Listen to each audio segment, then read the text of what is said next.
In this clip, we will cover the mechanics for anti-aircraft fire.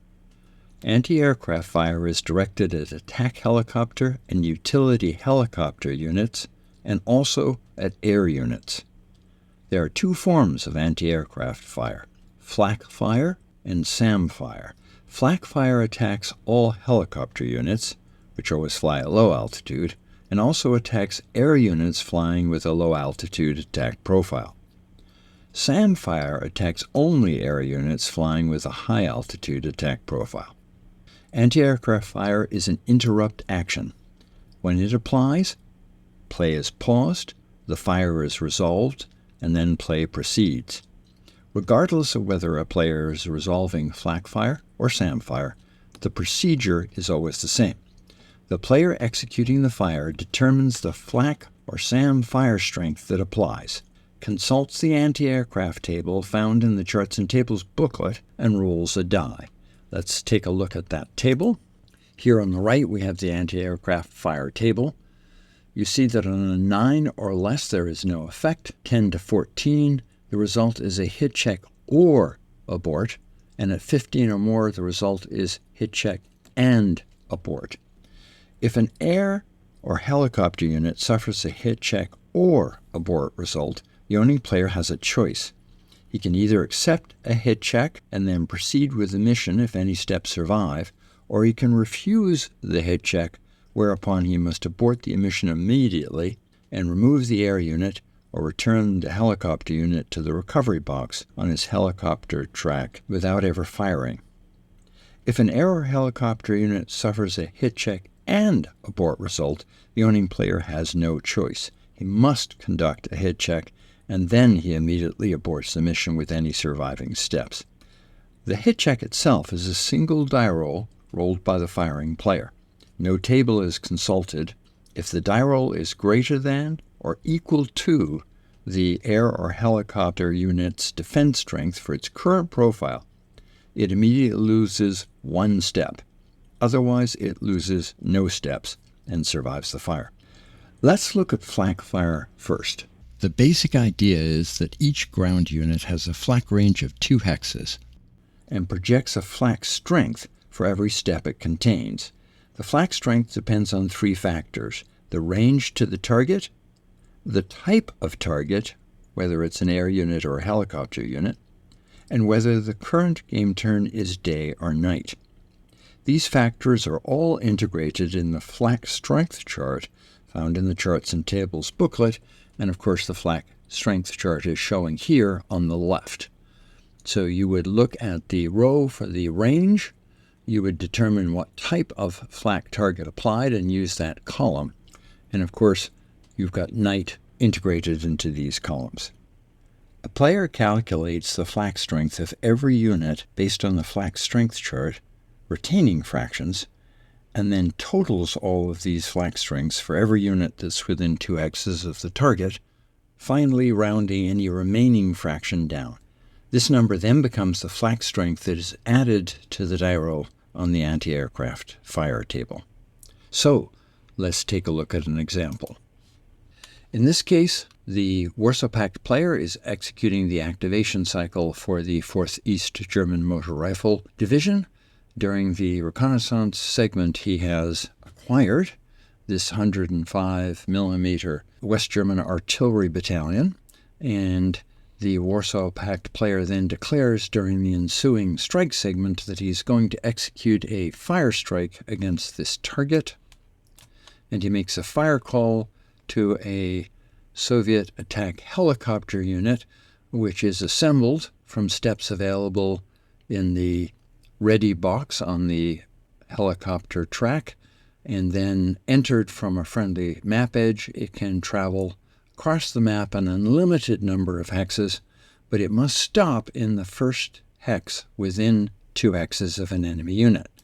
So we enter the unit onto the map, it flies here, the Warsaw Pact player continues to move it towards its target hex until it reaches this hex here. And at that point is now within 2 hexes of an enemy unit, so an interrupt action occurs, and the unit is flipped over to its standoff side because it's at a range of 2 hexes, and the NATO player gets to execute flak fire. So we take a look at the flak strength chart here, and we see that at a range of 2 hexes, firing at a helicopter unit during a day turn, every step is going to have a flak strength of 1/3. So we look at the fact that we've got 2 steps here, and we've got 2 steps here for a total of 4 steps, or 4/3. For the total flak strength, 4/3 rounds down to 3/3, or a 1, and so we have a flak strength of 1. The die is rolled. The die is a 7. We add 1 to that 7 for a total of 8. Consulting the aircraft table, we see that an 8 produces no effect. So now the Warsaw Pact player is free to advance another hex. Again, he has entered a hex within 2 hexes of an enemy unit, and therefore he is subject to flak fire in this hex. At this point, however, the unit has to rotate to its gunnery side because it's within 1 hex of an enemy unit, which means that its defense strength has been reduced from 4 to 3. So, flak fire. We've got the 2/3 flak projected from here, but at a range of 1 hex. Each step in this M48 unit projects a whole flak point. So we've got 2 2/3 flak points projected here. 2 2/3 flak points translates to 2. And so now we're going to execute a anti-aircraft die roll and add 2 to it. So we roll the die. The die roll is a 7, which goes up to a 9. And again, that is no effect. The Warsaw Pact player proceeds here, and now this unit is within range of this West German unit, this West German unit, and its target unit. We've got 2 steps up here and 3 steps down here that are firing at a flak strength of 1/3, so that is 5/3. And then we've got this unit that is still firing with 2 whole flak points. So we've got essentially 3 2/3 rounds down to 3. So we're firing with 3 flak points. We roll the die. We roll an 8. 8 plus 3 becomes 11. We go consult the anti-aircraft fire table, and at 11 we see that we have inflicted a hit check or abort result. So now the Warsaw Pact player has a choice. He can continue the mission, or he can abort the mission. If he chooses to continue, he must make a hit check. So the Warsaw Pact player says, I will continue the mission. The NATO player makes the hit check by rolling a die. The die result is a 4. 4 is greater than or equal to this unit's defense strength of 3, and so that means that the unit is going to have to lose 1 step. So its 5 becomes 4. Now, it can continue to move, but at this point it is now within range of its target. So in this case, it is switched over to its gunnery side because it's adjacent to an enemy unit, and this shows its correct defense strength. It is still allowed to fire 2 hexes, and it's going to fire with an attack strength of 3 because that's its standoff attack strength, even though it's flipped over to the side by virtue of its adjacency to an enemy unit. So it will have a attack strength of 3 multiplied by 4 steps for a total of 12. Standard division by 2 applies. It is shooting with a 6. The die roll is rolled. The result is a 4. That is a -1. So 6 becomes 5. This unit is in a light woods hex, so it has cover, which means that its adjusted defense strength is a 2.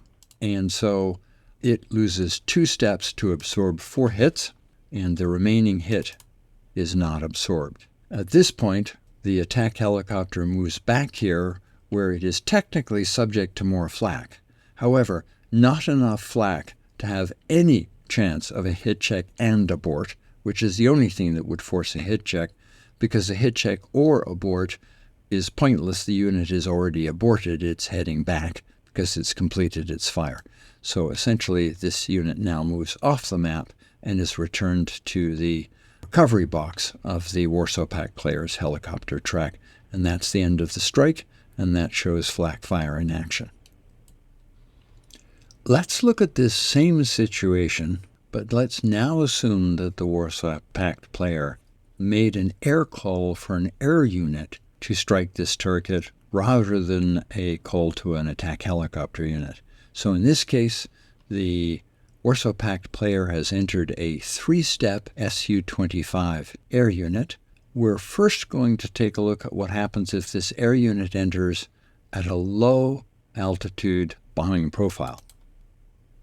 So in this case, it's coming in low bomb. With air units, there is never any movement across the board, and the air unit never takes flak when it gets within 2 hexes of an enemy unit. It only takes flak if it's in a low altitude attack profile, and an air unit is always placed directly into its firing hex. And in the case of bombing, that firing hex will always be the target hex. So there is no movement across the board and getting shot at en route. You simply place the bomber directly in the target hex, and now it is going to take flak fire because it's at low altitude. If we take a look at what the flak strength chart says, with an air unit, there is never an opportunity to turn a step into 1 flak point each. It's always going to be 1/3 of a flak point no matter what the range is. That reflects the fact that the short-range machine gun fire that is so effective at 0 to 1 against helicopters is not very effective against jets that are screaming in low at hundreds of miles an hour. So every unit that's within 2 hexes of that air unit is going to get 1/3 of a flak point. So we now say, all right, well, we've got the units themselves. So in here, we have 3 steps of defenders. So that will project 3/3 of a flak point. And then up here, we have another 2 steps. So we have a grand total of 5/3, which rounds down to 3/3 or 1. So we have 1 flak point that we're going to shoot at this unit with. We roll the die. The roll is a 3. That becomes a 4. That has absolutely no effect. So this strike goes through unhindered, and at the strength would absolutely wipe out this unit. And that would be the end of the strike. The air unit would be removed from the map, never to be seen again. Let's just presume for the sake of argument, however, that this air unit is going to make its attack with high bombing. So in this case, it is again placed in the target hex, but it is immune to flak. It is flying too high.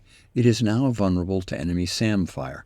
The SAM strength that a player fires with is always indicated by the scenario instructions.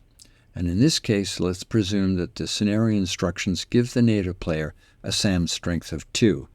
This SAM strength will apply no matter where on the map the SAM fire occurs, because it's a scenario specification. And so we are going to add the SAM strength of 2 to our anti-aircraft die roll. We don't count up any steps. We simply apply the SAM strength to a high-altitude air attack. So we roll the die. The roll is an 8. 8 becomes 10. We look at the anti-aircraft fire chart. We see that a result of 10 to 14 is a hit check or abort. Therefore, we must take a hit check or abort. The Soviet player decides that he will take the hit check because he wants to go through with the bombing mission. The NATO player rolls a die. The die roll is a 5. That is greater than or equal to the defense strength of this unit in its high bomb attack profile, meaning that it must now lose a step. And so its 3 becomes 2. It would now bomb with a basic fire strength of 8. Its attack strength of 4 times 2. That 8 would be down to a 4 by the standard division by 2. So it's coming in with 4. We will roll the die. The die roll is a 6. That is a hit modifier of 0, so it's inflicted 4 hits.